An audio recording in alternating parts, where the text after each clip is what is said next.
আজকে সারা জাতির সাথে আমরাও দুঃখ বারাক্রান্ত। আমরা সবাই জানি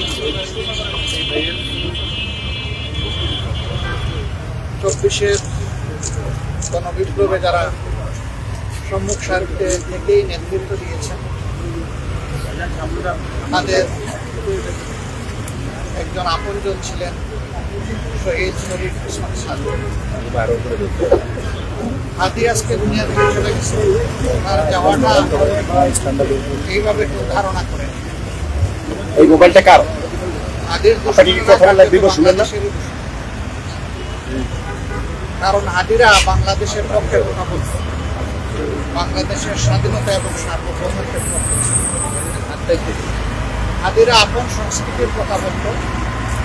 হাদিদের উচ্চারণ ছিল অপসংস্কৃতির বিরুদ্ধে। হাদিরা কোটি তরুণের প্রাণে গ্রহের আগুন জ্বালিয়ে দিয়েছিল। এই দেশ, এই জাতি আমাদের দেশ এবং জাতির পাহারাদারি আমাদেরকেই করতে হবে। কোনো কালো চিলকে আমাদের ভাইকে আর ছু মারার কোনো সুযোগ আমরা দেব। এটাই ছিল তাদের অঙ্গীকার। তারা বলেছিল জীবন দিব, তবুও 24 দিব। এটা কেন বলেছিল আমরা সবাই বুঝি। এটাই তাদের উপর। তারা কারো দিকে অন্যায়ের হাত বাড়ায়নি, কারো উপর নির্ভর করেনি। হাদি আজীবন ইনসাফের কথা বলেছে। এমনকি বলতে বলতে এটাও বলেছে যে আমার শত্রুর প্রতি আমি ইনসাফ চাই। আমি কোনো শত্রুর উপরেও বেইনসাফি করতে চাই না, এবং কেউ বেইনসাফি করুক সেটাও আমরা করতে চাই। এমনই একটা নির্মল চরিত্রের ছেলে যে আসলেই অনেকের অন্তরে জায়গা করে। অনেকের ভালোবাসাটাই সম্ভবত তার জন্য কারো কারো ক্ষেত্রে সহ্য করা কঠিন। এই জন্যই তারা ষড়যন্ত্র করে দুনিয়া থেকে তাকে উঠিয়ে দিয়েছে। কিন্তু যারা বিপ্লবী তাদেরকে খুন করে চেতনাকে খুন করা যায় না, বরঞ্চ সেই চেতনা আরও ছড়িয়ে যায়। গতকালকের জানাজা সারা দুনিয়া প্রত্যক্ষ করেছে এবং আমরা মনে করি সারা দুনিয়ায়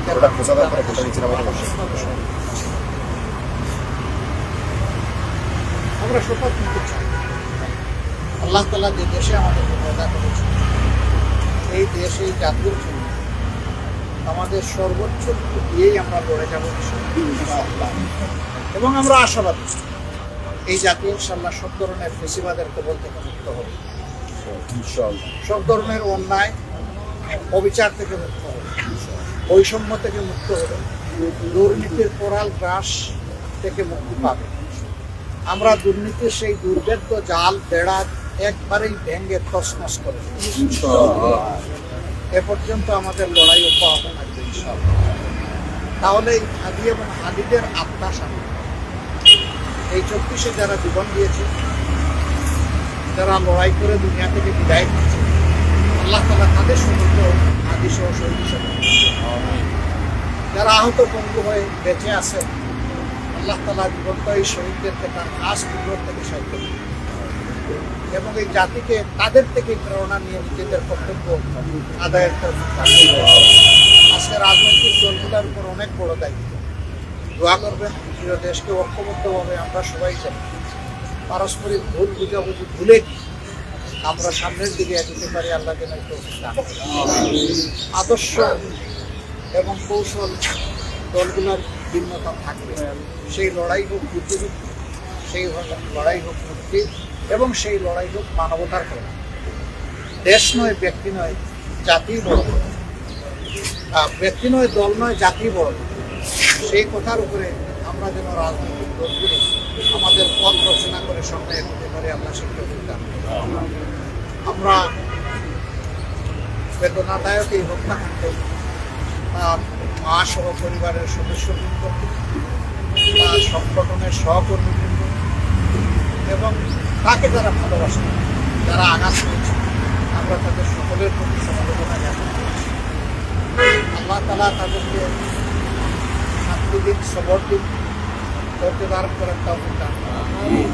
গতকালের জানাজায় বারবার উচ্চারিত হয়েছে, খুনিদেরকে আমরা গ্রেপ্তার হয়েছে, শাস্তি পাচ্ছি না, আমরা দেখতে চাই। সরকার এ পর্যন্ত যা করেছে তাতে জনগণ মোটেই সন্তুষ্ট। জনগণের দাবি আশা করি প্রধান উপদেষ্টা সহ যে সকল ছিলেন, তারা জনগণের পালস বুঝতে পেরেছেন, জনগণের পার্শ্বের প্রতি সম্মান দেখে অতি দ্রুত সমস্ত সন্দেহ সংশয়ের বাইরে এসে খুনিদেরকে গ্রেপ্তার করতে হবে এবং আইনের আওতায় আনতে হবে। যদি এই খুনিরা পার পেয়ে যায় তাহলে আপনার আমার কারো জীবনে নিরাপদ পাওয়া যাবে না।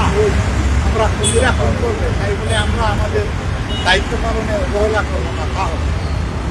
ওই খুনিদেরকে আমরা পরোয়া করি, আমরা বিশ্বাস করি যিনি আসমান জমিনের মালিক তিনি আমাদের জীবনেরও মালিক, যিনি আসমান জমিনের মালিক তিনি আমাদের নিরাপত্তারও মালিক। সুতরাং আমাদের জীবন আমাদের নিরাপত্তা মহান আল্লাহর হাতে তুলে দিলাম। আল্লাহ দিন দেশ জাতির জন্য যেভাবে আমাদের জীবন পছন্দ করে আল্লাহ যেন সেভাবেই আমাদের থেকে আমাদের জীবনগুলা করবে। আপনারা দোয়া করবেন